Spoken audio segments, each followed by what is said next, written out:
استخارہ کسے کہتے ہیں؟ کیا استخارہ کا کوئی مخصوص سنت طریقہ بھی ہے؟ استخارہ کی اگر کوئی سنت دوا ہو تو وہ بھی بتا دیں۔ آج کل پیروں فقیروں نے جو آن لائن استخارہ کا سلسلہ شروع کیا ہوا ہے یا ٹیلی فون پر، اس کی کیا شرعی حیثیت ہے؟ اس کی شرعی حیثیت یہ ہے کہ یہ آن لائن ہے اور ان کی لائنیں کٹی ہوئی ہیں اللہ سے۔ تو استخارہ کا تو کنسیپٹ ہی بالکل ڈیفرنٹ تھا، انہوں نے پتہ نہیں کیا بگاڑ دیا، انہوں نے تو مستقبل کی خبریں دینا شروع کر دی ہیں اس کی بنیاد کے اوپر، میری شادی ہوگی نہیں ہوگی، میری نوکری لگے گی نہیں، میرا ویزا لگے گا یا نہیں۔ استخارہ یہ تو ہے ہی نہیں تھا، وہ استخارہ تو صرف اللہ سے مشورہ تھا، اور مشورہ اس فارم میں کہ جو میں یہ کام کرنے جا رہا ہوں نا، اگر میرے حق میں بہتر ہے تو ہو جائے، نہیں بہتر تو نہ ہو۔ یہ تو معاذ اللہ یعنی انہوں نے اس کی شکل ہی بگاڑ دی ہے۔ لیکن معذرت کے ساتھ ہمارے مسلمان اللہ سے کبھی یہ مشورہ نہیں کرتے کہ یا اللہ بہتر ہے تو ہو جائے، نہیں بہتر تو نہ ہو، کہتے ہیں یا اللہ بہتر ہے یا نہیں ہے ہو جائے۔ تو یہ تو استخارہ نہیں ہے، استخارے کی بنیاد ہی انہوں نے جاڑی اکھاڑ کے رکھ دی ہے۔ پیچھے سے مجھے مشکات المصابی کی پہلی جلد ہے، وہ اوپر 2 جلدیں رکھی ہیں، ان میں سے پہلی والی جلد دے دیں، میں ان کو استخارے والی دعا بھی صحیح بخاری میں جو آئی ہے نا وہ بتا دوں۔ یعنی انہوں نے استخارے کا حلیہ بگاڑ گیا، تو مستقبل کی خبریں پتہ کروا رہے ہوتے ہیں، وہ استخارہ تو کہیں بھی موجود نہیں، استخارہ بالکل ڈیفرنٹ چیز تھا۔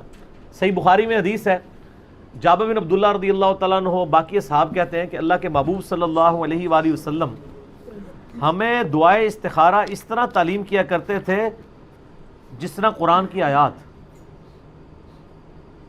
آپ ادا لگا لیں، اور ہمیں ہر اپنے دنیاوی معاملے میں مشورے کی طرف آپ علیہ السلام استخارے کی ترغیب دلایا کرتے تھے۔ اچھا آپ یہ دیکھیں کہ اس کا تعلق دنیا کی چیزوں کے ساتھ ہے، میں دعا بھی آپ کو پڑھ کے بتا دوں گا، دین کے ساتھ نہیں ہے۔ کوئی شخص یہ نہیں استخارہ کر سکتا کہ میں استخارہ کروں کہ سنی ٹھیک ہے یا شیعہ۔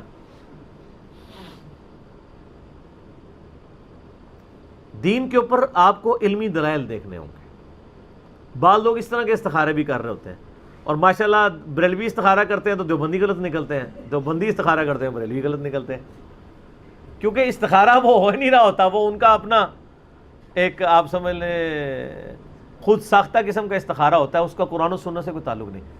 پہلی بات کلیئر کر لیں، استخارے کا تعلق صرف دنیاوی معاملات کے ساتھ ہے، دنیاوی لین دین، دنیاوی کوئی شخص یعنی کاروبار شروع کرنا چاہتا ہے، کوئی اگرچہ یہ بھی الٹیمیٹلی دین میں آتا ہے لیکن دنیاوی معاملات کی بات ہو رہی ہے، عقائد کی نہیں۔ شادی کہیں کرنا چاہتا ہے، کوئی کسی کے ساتھ معاملہ کرنا چاہتا ہے، یہ والا دینی معاملات کو قرآن و سنت سے اخذ کیا جائے گا، اس میں استخارے کے اوپر رلائی نہیں آپ کریں گے۔ میں نے کئی دفعہ بتایا کہ ٹیکسلا میں ایک بھائی تھے، تو وہ کہتے ہیں میں استخارہ کر کے قادیانی ہو گیا ہوں، مجھے اشارہ ہوا آپ قادیانی ہو جائیں۔ اور یہ تو بہت چھوٹی چیز ہے، لوگ تو خواب میں نبی علیہ السلام کے اوپر یہ بات کر رہے ہوتے ہیں کہ نبی علیہ السلام خواب میں انہوں نے کہا کہ فلاں ٹھیک ہے فلاں غلط ہے، دوسرے کہہ رہے ہوتے ہیں جو فلاں غلط ہے، جب وہ خواب دیکھتا ہے وہ کہتا ہے نہیں یہ فلانا جڑا ہے نا وہ غلط ہے، اسی تو ٹھیک ہے۔ تو اس میں میرا ایک کلپ بھی ہے، مولانا طارق جمیل صاحب کا خواب، اس میں نے ڈیٹیل سے اس کے اوپر ڈسکشن کی، آج میں اس کو سکپ کرتا ہوں۔ یہ جو حدیث ہے نا جی، میں استخارے کے اوپر جو حدیث ہے صحیح بخاری اور صحیح مسلم دونوں کے اندر یہ حدیث موجود ہے، اور مشکات المصابی میں آپ کو جو نفلی نماز کا چیپٹر ہے نا اس کے اندر آپ کو یہ استخارے والی حدیث مل جائے گی۔ یہ انٹرنیشنل نمبر کے مطابق مشکات میں اس کا نمبر ہے 1313 1313، بخاری میں ہے 1162 صحیح بخاری میں۔ جابر بن عبداللہ کہتے ہیں رسول اللہ صلی اللہ علیہ وآلہ وسلم معاملات کے بارے میں ہمیں اس اہتمام کے ساتھ استخارہ سکھاتے جس طرح آپ ہمیں قرآن کی سورت سکھاتے تھے۔ آپ صلی اللہ علیہ وآلہ وسلم فرماتے تھے جب تم میں سے کوئی کسی کام کا ارادہ کرے تو فرض کے علاوہ 2 رکعت نفل پڑھے، یعنی عشاء کی نماز کے بعد 2 نفل پڑھ لے یا جس وقت بھی، آسانی ہے۔ اس کے بعد کوئی خواب شاف نہیں دیکھنا ہوتا، لوگ کہتے ہیں کہ جناب 2 نفل پڑھیں، کسی سے گفتگو کیے بغیر سو جائیں، اگر سبز جھنڈی نظر آئے تو ٹھیک ہے، ریڈ آئے تو نہیں ٹھیک۔ سر یہ کہیں بھی دنیا کی کسی حدیث کی کتاب میں یہ بات نہیں لکھی ہوئی، کوئی جھنڈی جھنڈی نظر نہیں آنی، کوئی خواب کی گارنٹی نہیں ہے کہ خواب آنا ہے، صرف یہ ہے کہ اللہ تعالیٰ اس معاملے کو آپ کے لیے آسان کر دے گا یا اس معاملے سے آپ کو دور کر دے گا، وہی دعا کے اندر ہے۔ استخارہ صرف دعا ہے کہ یا اللہ مجھے بتا دے اس مسئلے میں، اگر میرے لیے حق ہے تو یہ حق کر دے، اگر یہ باطل ہے تو مجھے اس سے دور کر دے اور اس کو مجھ سے اور مجھے اس پہ راضی بھی کر دے۔ اس کے لیے آپ کو کوئی بیل کی آواز نہیں آنی، کچھ بھی نہیں آنا، یعنی وہ معاملہ خود بخود، یعنی آپ رشتہ کہیں کرنے جا رہے تھے، آپ نے دعائے استخارہ مانگ لی، تو اگر وہ آپ کے لیے بہتر نہیں تھا تو انشاءاللہ وہ رشتہ ٹوٹ جائے گا۔ لیکن اگر آپ یہ کہیں کہ یہ حصہ ہو ہی ہو، اس کے لیے دنیا کا کوئی استخارہ ایگزسٹ نہیں کرتا، کیونکہ استخارے میں تو آپ اللہ پہ ڈال رہے ہیں نا کہ یا اللہ اگر بہتر ہے دین، دنیا، آخرت اور معیشت کے لیے، یہ سارے الفاظ آئیں گے۔ تو فرض کے علاوہ 2 رکعت نفل پڑھے، پھر یہ دعا مانگے۔ دعا سن لیں آپ، ورڈ بائی ورڈ آپ مشکات سے دیکھ لیجئے گا۔ اللہم انی استخیرک بعلمک واستقدرک بقدرتک واسألک من فضلک العظیم فإنک تقدر ولا اقدر وتعلم ولا اعلم وانت علام الغیوب اللہم ان کنت تعلم ان هذا الامر خیر لی فی دینی ومعاشی وعاقبت امری فاقدرہ لی ویسرہ لی ثم بارک لی فیہ وان کنت تعلم ان هذا الامر شر لی فی دینی ومعاشی وعاقبت امری۔ اور پھر آگے الفاظ ہے فاصرفہ عنی واصرف عنہ واقدر لی الخیر حیث کان ثم ارضنی بہ۔ زبردست الفاظ ہے۔